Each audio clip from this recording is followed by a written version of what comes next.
have a big old book haul. Hello everybody, welcome back to a new video. Today I have like a birthday book haul. We have a lot. So I have got a lot of books over the last like month or so. Some of them were for Christmas, so I'm kind of cheating a little bit, but I got a lot of like vouchers as well for Christmas and for my birthday. So I did like a big book buying spree. I thought I would just show you what I got. As always, if you do like book content, please let me know because I would like to make more videos. But if you want to stay like more up to date, you can follow my book Insta. So first of all, I'll start with ones that I got for Christmas. I have already read a few of these, but I got I'm Glad My Mum Died, the Jeanette McCurdy autobiography memoir type thing. I have talked about this in one of my recent videos, but this basically just follows like her life growing up, like her mum who was abusive, and it just follows like her childhood fame, how she was like a child actress, the struggles that came with it. I really enjoyed this and would really recommend. I'm not usually like an autobiography reader. I also got A Court of Thorn and Roses, which is a little bit scary for me. I'm not a huge fantasy reader, but this has just been so hyped up. The skin of a wolf would bring enough gold to feed her sisters for a month, but the life of a magical creature comes at a steep price, and Fair, is that how you say it? Has just killed the wrong wolf. Taken prisoner by a high Fae lord, Fair learns that her masked captor is hiding even more than his piercing gaze suggests. But as Fair's feelings for Tamlin begin to burn through every warning she's heard about his kind, a shadow is falling across the land, and if Fair cannot fight it, she will lose everything. I don't know if I even said her name right, but I've heard such good things about this from people that aren't like huge fantasy readers as well. I know obviously this is a series, but with it being something that I don't normally read, I didn't want to get like all of the books because they are quite chunky as well. So I thought I would try this one. Hopefully I will love it. I'm sure the second one is meant to be people's favourites. So then off one of my friends for Secret Santa again for Christmas, I got the Frederick Backman Us Against You. So I think this is the next one in the like Beartown series. I read Beartown and I was like shocked by how much I loved it, so I asked for this as well. Beartown and Head are rival towns. They work out the differences on the hockey field. When Beartown's players do the unthinkable and defect ahead, it looks like Beartown has lost everything. But then a new team of misfits forms and the rivalry rises more than a notch.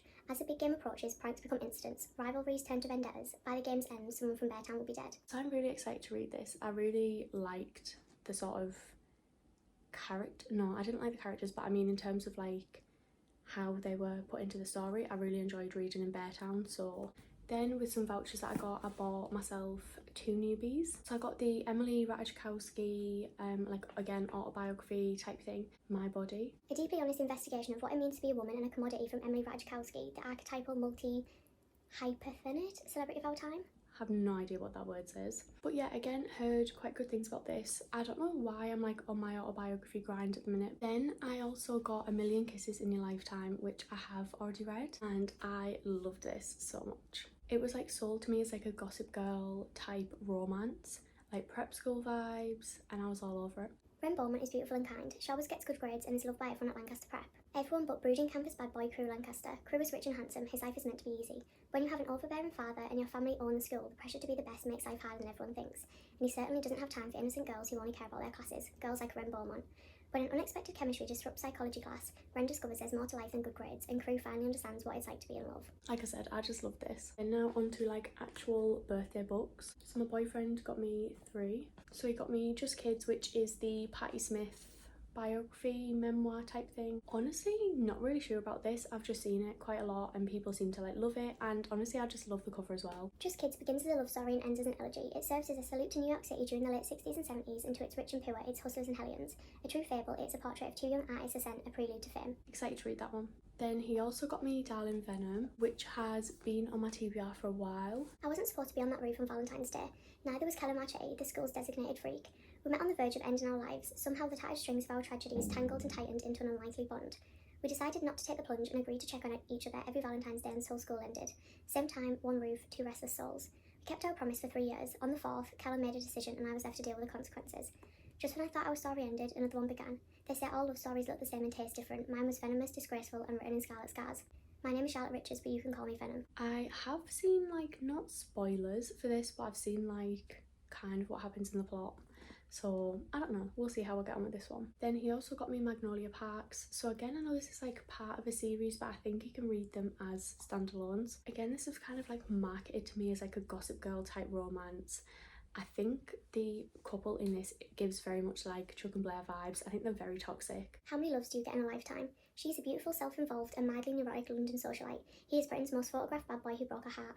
But Magnolia Parks and BJ Ballantyne are meant to be, aren't they? I'm so excited to open these parcels. I've been saving them for this video, so I haven't like opened my books. Okay, wait, I actually kind of forgot that I ordered this one. So everything I was just saying about how I only ordered the first one, didn't know if I would like the series, forget that, because apparently I ordered the second one. This was the one that I was saying is, I think, everyone's favourite. I don't know if I want to read the back because it's gonna like spoil the first book for me, kind of. Like it's gonna hint to what happens in the first book. I will put it here if you want to read it. Okay. Then I got Mary Jane. So I think this is like literary fiction. I saw Sarah Crawley recommend this, and literally anything that she reads and likes I will pick up, which you've probably gathered from the contents of this book haul anyways. In 1970s Baltimore, 14-year-old Mary Jane loves cooking with her mother, singing in church choir and enjoying Broadway show tunes of the month albums. Quiet and compliant, she's glad when she lands a summer job as a nanny for the daughter of a local doctor. A respectable job, Mary Jane's mother says, and a respectable house. The house may look respectable on the outside, but inside it's a literal and figurative mess. Clutter on every surface, impeachment, now more than ever, bumper stickers on the doors, take out for dinner. Even more troublesome were Mary Jane's mother to find out. The doctor is a psychiatrist who has taken in a famous rock star and his movie star wife for the summer so that the rock star can get clean. Mary Jane introduces her new household to crisply ironed shirts, milk that hasn't spoiled, and a family dinner schedule. In return, she has a front row seat to a world of sex, drugs, rock music, and group therapy. Caught between the lifestyle she's always known and the future she's only just realised is possible, Mary Jane will arrive at September with a new idea about what she wants out of life and what kind of person she's going to be. That actually sounds really interesting and not what I thought it would be about. Okay, so then I may have went a little bit crazy and got pretty much the whole Addicted series. So there's the Addicted series and then the Calloway Sisters series, so you can either read them separate or like together, but I'm reading them together. So we'll go with the first two that I got off my boyfriend first because they come first anyways. We've got Addicted to You.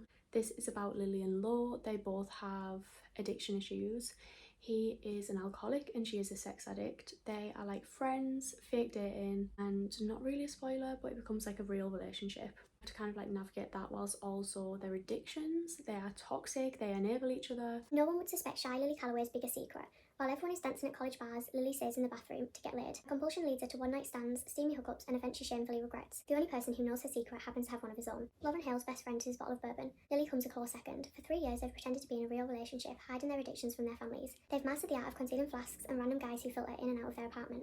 But as they sink beneath the weight of their addictions, they cling harder to their destructive relationship and wonder if a life together for real is better than a lie. Strangers and family begin to infiltrate their guarded lives, and with new challenges, they realise they may not be addicted to just alcohol and sex. Their real vice may be each other. Then I went on to Ricochet, which is the second book in the series. Cravings and fantasies become a new routine, but while Lauren Hale recovers from his alcohol addiction, Lily wonders if he'll realise what a monster she really is. After all, her sexual compulsions begin to rule her life the longer she stays faithful to him. Progress, that's what Lily's striving for. But by trying to become closer to her family, people who aren't aware of her addiction, she creates large obstacles. When she spends time with her younger sister, she learns more about her than she ever imagined and senses an unsettling connection between Daisy and Reich Meadows.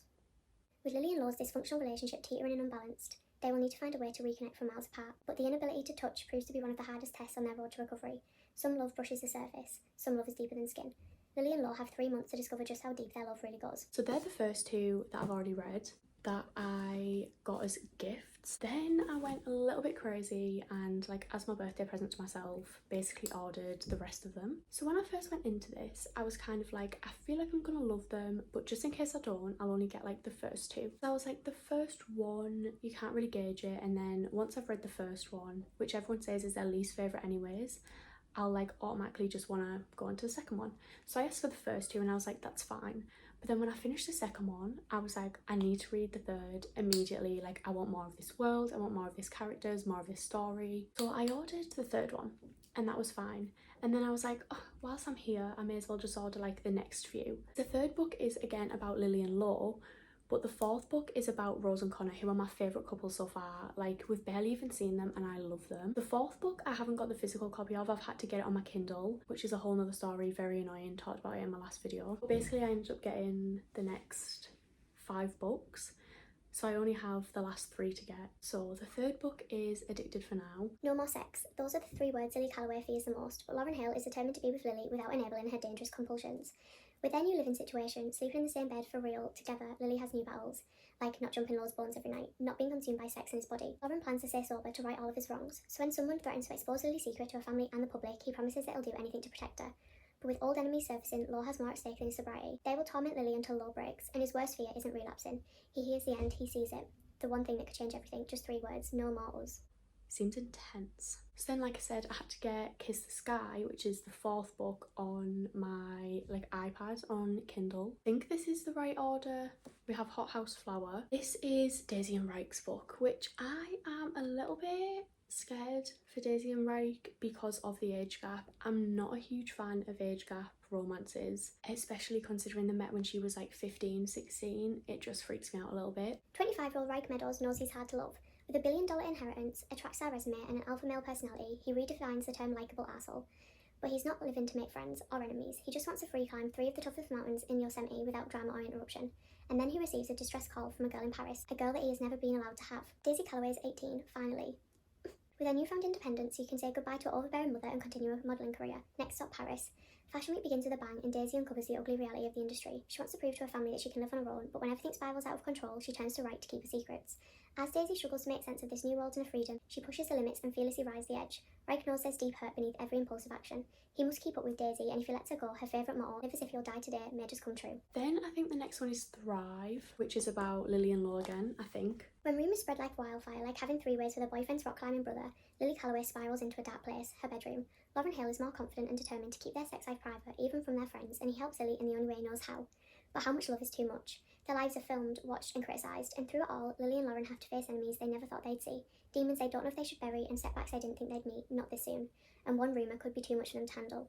It will test their greatest limitations, and if they don't hold on to each other, someone is going to drown. Finally, the last one I have is Addicted After All. Prepare for the worst. That's what Lily and Lo try to do when Jonathan Hale schedules an important meeting. The problem, after being swept into the public eye and battling their addictions, they're not sure what the worst is anymore.